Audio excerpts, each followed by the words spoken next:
us, for many of us during the pandemic, it's felt like life is on hold.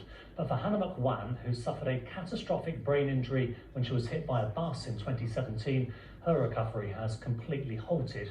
During lockdown, Hannah's therapists and carers could no longer support her, meaning her husband and children have had to take over her care, and no progress has been made with her condition since March. Anna Geary's been with them at their home in Surbiton.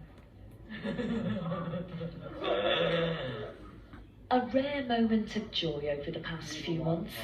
The Mcwann household celebrating Eid following Ramadan. This pandemic has been especially tough on Hannah and her family.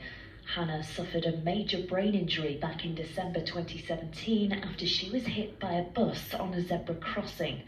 She has undergone extensive rehabilitation, but much of this support stopped in lockdown. I had to, release a lot of her therapists because it's a small house, and having lots of bodies in the house just was too risky.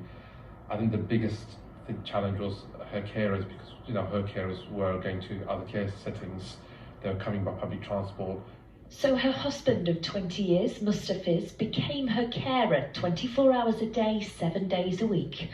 Like many, he was also responsible for homeschooling their children and was unable to leave the house from March to August, with his wife in a high-risk group for Covid.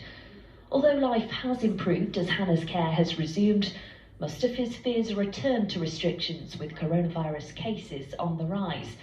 Mcwann say there is something that would be beneficial though. A bigger home.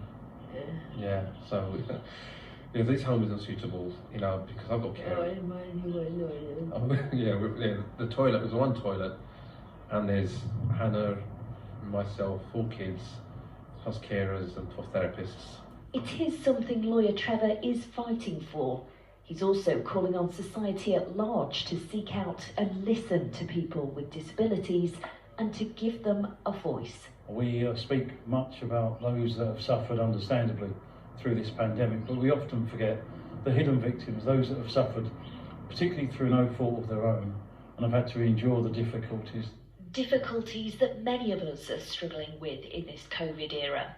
Trevor and Mustafiz say now, more than ever, we must consider the needs of those like Hannah and her family who were struggling already. Anna Geary, ITV News.